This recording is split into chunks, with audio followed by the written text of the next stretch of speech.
We are going to continue exactly where we left off yesterday. We are on page 107b. Actually, we already switched to 108a. And the line where we stopped, the line where we're going to continue, Bepalgut Lelia, in the middle of the night. And we finished with the line that you'll see a separation if you're following the books. We finished in the line Umizbeach Tata Dilvar Otkad. So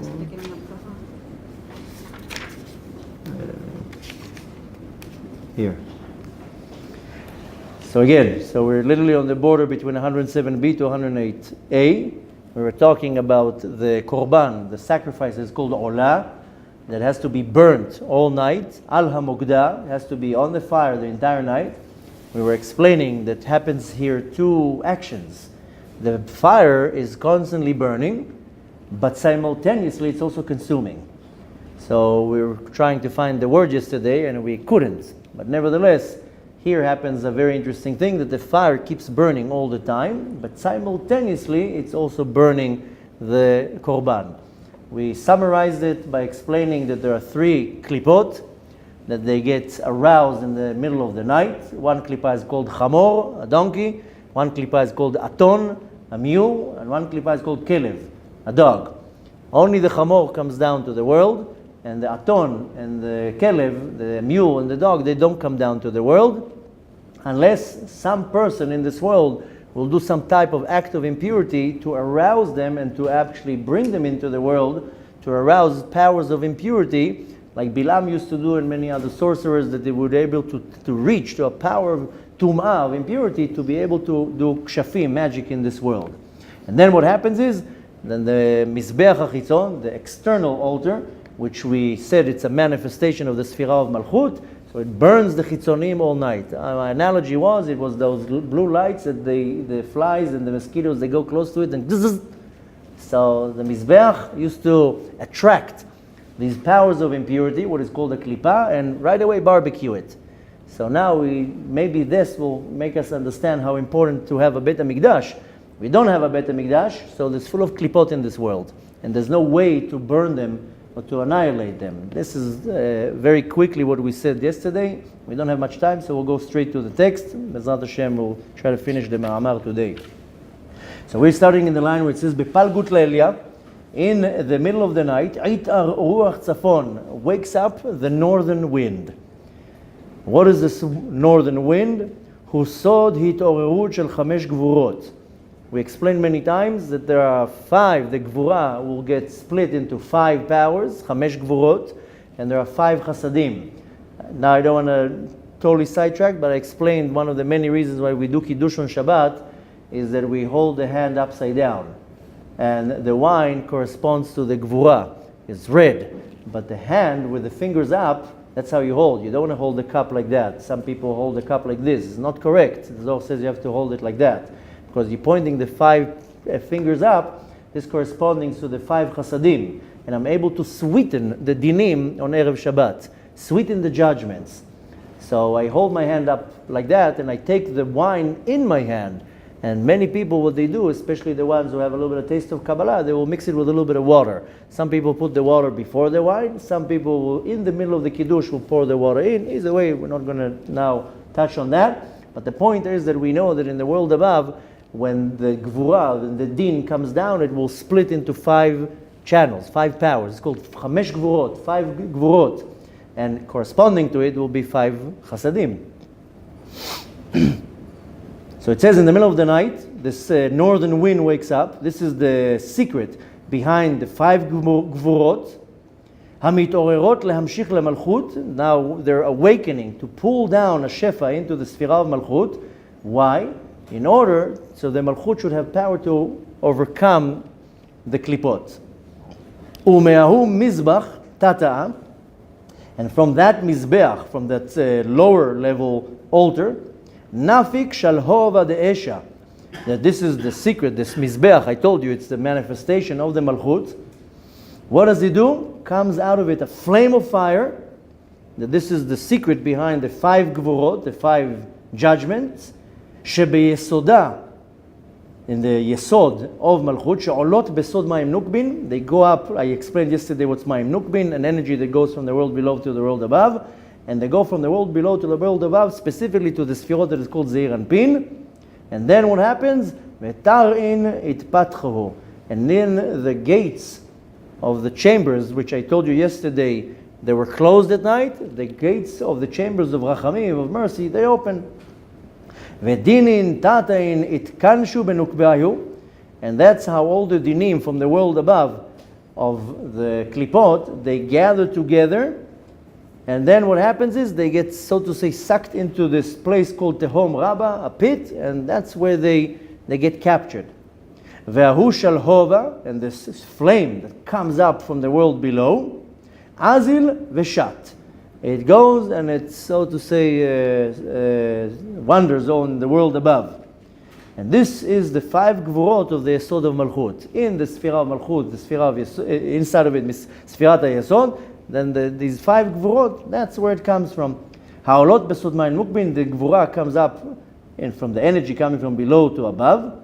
V'tarin de Gan Eden itpatchu. Now all the gates of Gan Eden are able to be opened. If you remember, you weren't here yesterday, we said that in the middle of the night in Chatzot, all the gates of Gan Eden, they close.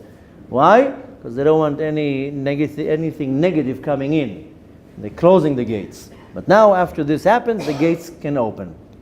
Why?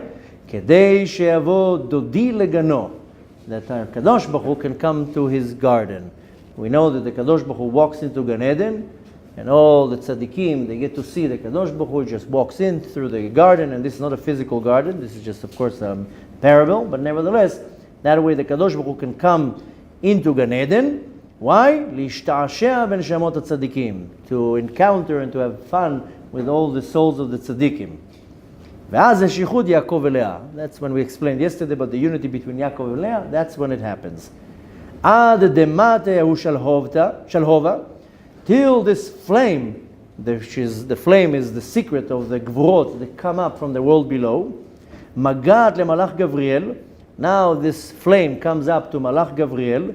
I don't know if you remember one of the first classes that we learned here about the Zohar, I explained to you that Malach Gavriel is also called a rooster, a tarnegol. If you remember, we learned about it, the black rooster that wakes up at night. I don't know if you remember, but nevertheless, it goes up to Malach Gavriel. If you remember, I said that the flame goes underneath the wings of Malach Gavriel, so he spreads the wings because of the, so to say, the heat. So he spreads his wings. I don't know if you remember, we learned that in a different place in the Zohar about a year ago. Ve'itpalag lechama sitrin de alma. Now this flame, it spreads to different sides of the world. What does that mean? כלומר, שנתחלקות להשרים המאומנים על התרנגולים. The fire spreads into the ministers that are in charge of the actual roosters in the world below. I told you everything in the world below has a minister, has an angel in the world above. And for one little ant in this world, just imagine how many angels above this ant is to make sure that this little ant, one ant out of gazillion ants in the world, has so many angels seeing what's going on. Where's the ant? Did she eat? And making sure that everything's good with that one ant. Just imagine birds and flowers and dogs, animals, humans. You're talking about billions and billions of angels. So every creation has a minister in the world above. So all the roosters in the world below, there's ministers to them. They all come down to the world. Why? לעורר אותם, to wake them up. So the roosters will start doing kukuriku. לקרוא לדרכם. So they start going, how do you say crow? What do the chickens do? They quack? What do the chickens do? What do they do? Clack? Cluck. Yeah, but roosters crow. Crow? Roosters crow? I need some help here. I can tell you how they do it in Hebrew. I don't know how they say it in English. They do the kukuriku.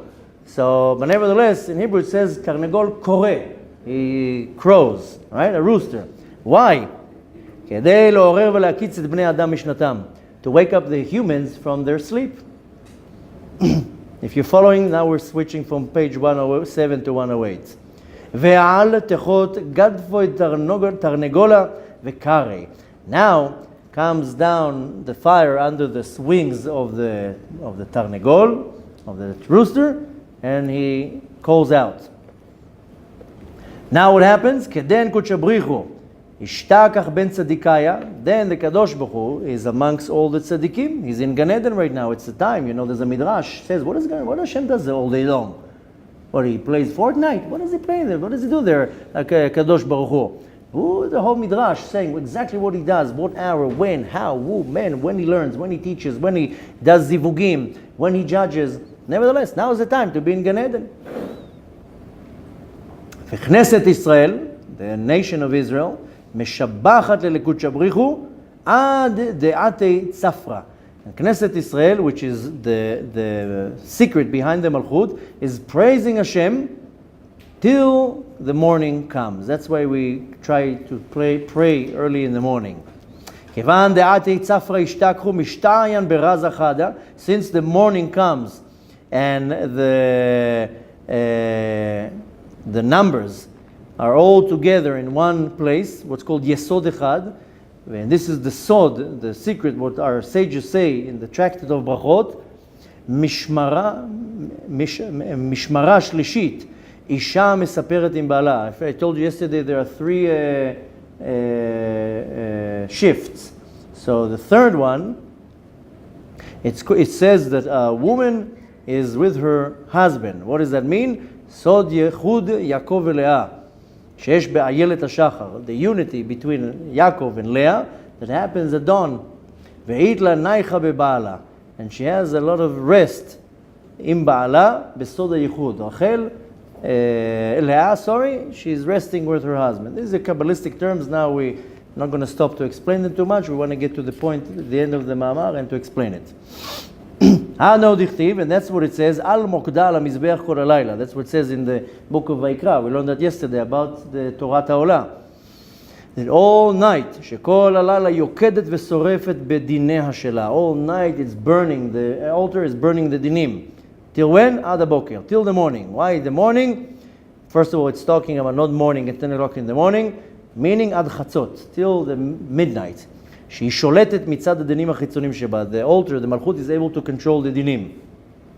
ואחר חצות, after midnight, and we explained yesterday, midnight is not 12 a.m., midnight can be also 1 a.m. שהיא שולטת מצד הדינים הפנימיים שבה. After חצות, the Malchut has control over the dinim that are more internal. דהה בצפרא דינין ושלהובין ישתכחו. Because in the morning, the dinim and the fire of the judgment is weakening. And then, like we explained yesterday, the midah of Avraham, midat chesed, the kindness of Avraham, starts waking up. As we say every day, Vayashkem Avraham baboker. Avraham wakes up early in the morning. Midat chesed starts waking up very early in the morning. This midat chesed mamtiket kol adinim. It's able to sweeten all the judgments. V'naichahu dechola. And there's nachat, there's peace in all the place in the world below. How? Al yadei chut shel chesed hamitpashet ba'olam. There's a little string of chesed that spreads all over the world. Very briefly, to understand the idea of dinim is that I can be a very nice person, but if I lie, then I arouse a judgment against me. There's right away an angel that goes and files a lawsuit in Shamayim. Mr. Anava lied. Right away. Doesn't matter who I am. I can be the biggest rabbi in the world. I said a word of lie, right away there's a prosecution against me. This is called the orer dinim. Right away I'm arousing a din. Then I said a lashon hara, another lawsuit. Then I looked to the wrong direction, another lawsuit. Then I did something else. Just imagine how many lawsuits you have against you all day long. Now this is midat adin. It demands and it sues right away for justice. Now the Kadosh Baruch Hu created midat adin. He can't say, no, it's okay. Don't think for 1 second that you're not being sued in Shamayim for everything that you do. Then, of course, you want to arouse Rachamim. But one thing that we do is we sweeten the dinim. It's not that bad. Okay, but there's many ways how to sweeten it. Now we're talking what happens here that throughout the night, everything that we did throughout the day goes up to Shamayim and now starts waking up a lot of dinim in the world. Now, we are nice people. Can you imagine how many not nice people are out there? That all day long want to steal and cheat and lie and slander, and just imagine how much dinim it's arousing in the world. And the world was created with this justice system. Nevertheless, let's just read a little bit try to finish the mamar, then we'll explain it, the rest. There's a lot of unbelievable secrets here, but we're kind of like shaving the surface. Now he continues, he says, Ve'amar, and he says, Ki ata begalut, now we are in exile. Yesh reshut lachitzonim leshotet ba'olam. Now we don't have Bet HaMikdash, in case you haven't noticed. Maybe some people will know how to control their mouth, and Bet HaMikdash will come faster. But nevertheless, we don't have Bet HaMikdash yet. So now what happens is, we don't have an altar to burn these klipot. So all the world are hovering, are in the world, all these klipot, these chitzonim. אבל בזמן שבית המקדש היה קיים, at the time when we had a Bet HaMikdash, לא היו שוטטים. It was the zapper. The Mikdash would see a klipa, bzz, right away grab it. Like these blue lights that they put for the flies. Now we don't have it. Then they have it. Why? כי עשן העולה, the smoke coming out from the sacrifice called עולה, היה יוצא ומתעקם. They would go and grab the klipot. ונכנס לצד צפון, goes to the northern part, בין נוקבי דהות תהום רבה. This I explained that once. Now it will take a long time to explain why specifically the northern part. If you read Korbanot every day, you see that when they sprinkle the blood, they sprinkle it at Dromit Mizrachit, Maravit Dromit. They sprinkle it on different sides. Oh, there's a lot of Kabbalah in depth. Why they do that? Why this weird ritual? I don't know if you ever try to think what they're doing there. They're slaughtering the animal, they're catching the blood in a cup, and then the Kohen starts sprinkling here. And if you look how it looks, or if you try to vision how it looks, what's going on here? This is a holy act. But nevertheless, there's a lot of secrets behind it. So this smoke goes specifically to the northern part. ומשם היו נהנים, therefore they used to get this pleasure. לכן לא היו משוטטים לבקש טורפם. So that at this point, then the klipot were afraid to come down to the world. Why? Right away they would be zapped. That's what the script says. Ta chazi, come and see. Kevan de'alu Israel ara, come and see. Since Israel, the nation of Israel went into the land of Israel, and what was the result? They built the Bet HaMikdash. Took a few hundred years, but they built the Bet HaMikdash. Now what happened? Lo ishtakchu ba'dinin tatein. Now they didn't have dinim, judgments in this world. Can you imagine a world without dinim? Now who built Bet HaMikdash? Shlomo HaMelech. David HaMelech made the foundation. Shlomo HaMelech built it. Why do you think his name is Shlomo? Because he brought shalom to the world. The whole world was in a state of peace. Can you imagine the euphoria, the vision, this peace? There wasn't dinim in the land of in the world. כלומר, meaning, לא היו נמצאים בכל ארץ ישראל כוחות החיצונים. In the land of Israel, there was no powers of impurity. Completely kedusha. Can you imagine that? Shem, wow. This is already a dream to drool over. Wow, can you imagine? Not to have Tumah in Eretz Israel? וכנסת ישראל, the nation of Israel, havat ba benaycha al kanfi tikrovim. The Knesset Israel, which is called the Malchut, was rested. Naicha, how? On the wings of the kruvim, of the cherubs. Where? In Kodesh HaKodeshim. We had the Holy of Holies. Kama deitmar, as it says, Dichtiv tzedek yalin ba. This is a prophecy from Yeshayahu, from the first chapter, chapter A. Tzedek yalin ba. It's talking about the Malchut, that she was sleeping in Bet HaMikdash. Keden havat la naicha michola, and she had menucha, she had at rest from all the chitzonim. Da'ha Yisrael lo naimin ad mikra ve'korbana deven harbaim. The nation of Israel will not go to sleep till they would put the sacrifice on the altar. This is called korban ben harbaim. They used to put a certain sacrifice. V'istaleku dinin. All the dinim would be moved away. Now imagine, now we're going into summer. Soon we're going to be attacked with mosquitoes and flies and all these annoying things. Can you imagine when you put like this gel on you and then they don't come and bite you? Ooh, amechayeh. So now we have the klipot attacking us all day long. Just we need to turn on the fire in Bet HaMikdash. That's all it takes. Then havala. And then what happened? Naicha mikola. Then the Malchut was at rest. From what? From the dinim, no judgment. And the husband was, the woman was by her husband. That's the metaphorical part. It's talking about Yaakov and Leah. But now, I explained yesterday that Rachel is the Malchut. Now Rachel was able to come to Yaakov and to have a unity with Rachel. This is called HaMalchut, Rachel. הייתה בייחוד פנים בפנים, זעיר אנפין. Now the Malchut was able to be united with the זעיר אנפין, the Sfirot in the world of Atzilut. הדהו דכתיב, as it says, Ki tavo, that's what the verse says in our Torah. When you come to the land, when you come to Eretz Israel, haaretz asher ani noten lachem, the land that I give you, vetivnu et bet hamikdash, and you're going to build bet hamikdash, v'shavta haaretz. Now the land will demand to rest every 7th year. You know that there was so much shmitot, sabbatical years, that they didn't observe. It was a very big yetzer hara. Can you imagine? It's not today that we can import vegetables from Europe. No vegetables, no bread. Can you imagine the yetzer hara? That you have a field, you can't do anything? So there was a lot of chilulei shmitot. You know exactly how many times they didn't keep the shmitot in Eretz Israel? Exactly 70. So for every sabbatical year they didn't observe, we were 1 year in exile, 70 years. It was a big yetzer hara. Imagine, you can't work on the land. We don't understand that. But imagine a business owner, that's his land. How am I going to make money? So we have a yetzer hara to Facebook, to iPhones, to other junk. They had a yetzer hara, I have to work on the land. Nevertheless, 70 times they didn't fulfill the mitzvah of Shemitah, of the sabbatical year. So what does it say here? When you go into the land of Israel, you know what's going to happen? You're going to build Bet HaMikdash. V'shavta haaretz. Now the land has to be on strike every 7th year.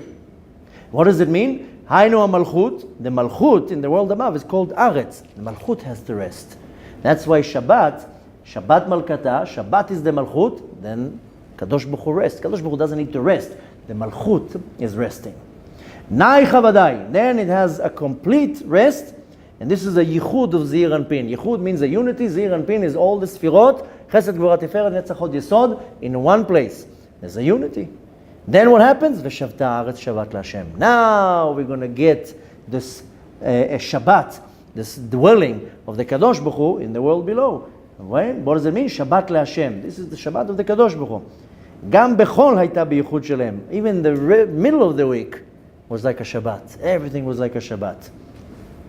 There's a famous quote from the previous Lubavitch Rebbe, Rav Yosef Yitzchak, known as the Rebbe Rayatz. In Yiddish they call him the Friedecker Rebbe. Maybe I'm saying it the wrong way, but nevertheless, he came to Eretz Israel before he went to America. He was in Europe at the time of the Holocaust. They somehow were able to get him out. Unfortunately, one of his daughters were murdered there. But he was able to somehow, there was a lot of pulling connections, and they were able to get him out of America. There's a famous family, there's a guy from Texas that wanted to look for his roots. He was looking for his roots, he found all his roots, of course he found that he's Jewish, and he found another 10 families that are Jews. He went to all archives and files, so he came to these families and told them, I found all the records, we're all Jewish.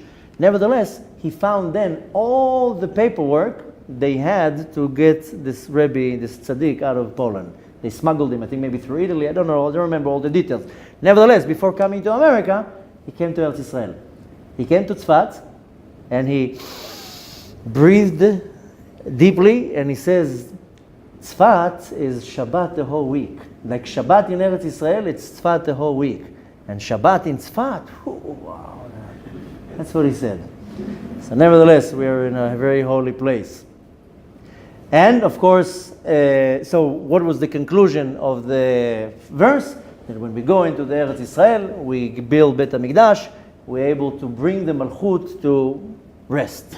That's the end of the part of this Ma'amar, but what is it concluding? I mean, we talked about some very deep and lofty things that we didn't have time to explain much, but we want to get to the point. The point is that there's a lot of dinim, a lot of powers of impurity come down to the world from different acts of immorality, acts of impurity, lying, cheating, slandering, sins, and so forth. And a lot of them. But we don't have now this is my words, don't take it home, the zapping system that will zap the klipot. So we have so much klipot in this world. A klipah is a negative energy. So people are depressed, sad, anxiety, fears, confused, sicknesses. They're more inclined to do more sins, and you see so much evil in this world. And from good people, where does this evil come from? Because the power of impurity is so strong, we don't even know how to overpower it. So first of all, we have to understand how important it is to bring Bet HaMikdash. Without Bet HaMikdash, we're lost here. And needless to say that the Malchut is in exile, There's no rest in the world above. There's no unity in the Sfirot. As long as there's a separation in the world below, there's a separation in the world above. That's not good to have a separation in the world above. It means there's also chaos in the world above. How do we do that? We have to bring unity in the world below. It will bring unity in the world above. But needless to say that our highest goal is to how do we bring fast to the Beit HaMikdash. That in itself is a lesson to understand that I need to do whatever I need to do to go out of my way to make sure that Beit HaMikdash and Mashiach is coming much, much faster, because it's becoming worse and worse and worse, in case you haven't noticed. Another thing that we want to take from that is, since we don't have the korban that is called olah, that we burn it all night, and something has to be done all night. And I told you yesterday that you have to make yourself some time that you learn some Torah at night. Why? Because the Torah is compared to fire, and when you sacrifice your time, instead of watching shtisel, or however it's called, learn Torah. Because, that's at least what I hear from everybody watching shtisel. Maybe I'm probably pronouncing it wrong. The show on Netflix with the religious people. So no, it's a kosher show. It's a kosher show. Yeah, you stuck to a screen for half an hour. It's very kosher. But nevertheless, maybe correct me if I'm saying it wrong. Shtisel, whatever it is. It's a show in Netflix about Haredi people in Israel. Like a soap opera for Haredim. So, and now it was in America a few weeks ago, everybody, shtisel. Now they're coming out with the third season. Oy vavoy. You know, the thing is, neither one of the actors even are observant. They're all Shem Erachem, you see them in the streets. But nevertheless, the point is that at night has to be some Torah applied in the world, not nonsense. Don't go on Facebook for 3 hours. Go on Facebook for 2 minutes, put your post, read what you need to do, and move on. And don't let the Yetzer Hara tell you, no, I'm looking at the Torah classes. No, you're not. You're watching 20 seconds of the Torah class, and then you move to the rest of the Lashon Hara that you can find on that net. That pulls you like in a malkodet, like how do you say malkodet? Trap. This is a perfect example of the klippah. The first post you see on Facebook is a Shiur Torah. Ooh, I love that rabbi. Oh, let me play it. And then, Facebook somehow is like a tehom. It goes down. Then all the junk starts coming up. And then you didn't notice, oh my God, 3 hours I'm stuck on here. What did I get out of it? Nothing, just a lot of headache.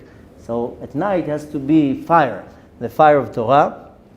So I mentioned that each one should have a little bit, maybe 10 minutes, 20 minutes, half an hour, 2 hours, whatever you can, but has to be some Torah at night, because that's the Mizbeach, that's the altar. That's how we can bring some, what's called Mayim Nukbin, this energy that grows to the world above.